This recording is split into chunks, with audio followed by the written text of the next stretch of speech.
শাহবাজ শরীফের বক্তব্যে রিজভিদেরই লজ্জা পাওয়া উচিত, কারণ তারা বাংলাদেশের উন্নয়ন দেখতে পায় না, কালো চশমা পরে। আমার মনে হয় এরা পড়াশোনা করে না। বলেছে, কথাটা বলেছেন পাকিস্তানের প্রধানমন্ত্রী শাহবাজ।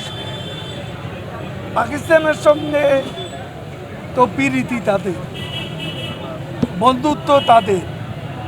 সেই পাকিস্তানও আজ বাংলাদেশের উন্নয়ন দেখতে পায়, একসময় বোঝা ভাবত, এখন লজ্জিত হচ্ছে পাকিস্তানের প্রধানমন্ত্রী। এতে রিজভিদেরই লজ্জা পাওয়া উচিত। শাহবাজ শরীফের বক্তব্যে তাদেরই লজ্জা পাওয়া উচিত, কারণ তারা বাংলাদেশের উন্নয়ন দেখতে পায় না, কালো চশমা পরে। তারা শাহবাজ শরীফ যা দেখে সেটাও দেখে না। কেন সেটা তাদের জিজ্ঞেস, কে কাকে হুমকি দিল? দল ভাঙার হুমকি দিয়ে আপনাকে নিয়ে জাতীয় পার্টিকে নিয়ে আসা হচ্ছে নির্বাচনে। তিনি আসল কথাটা বলছেন, 3 বিদেশি শক্তির চাপ।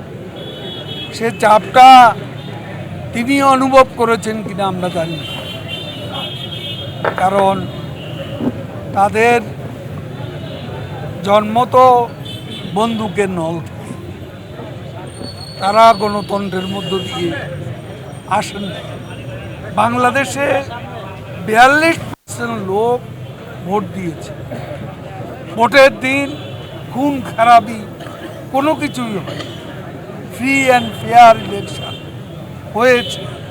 এখানে কোনো বিদেশি শক্তির চাপ ছিল, আমরা কোনো চাপ অনুভব করিনি।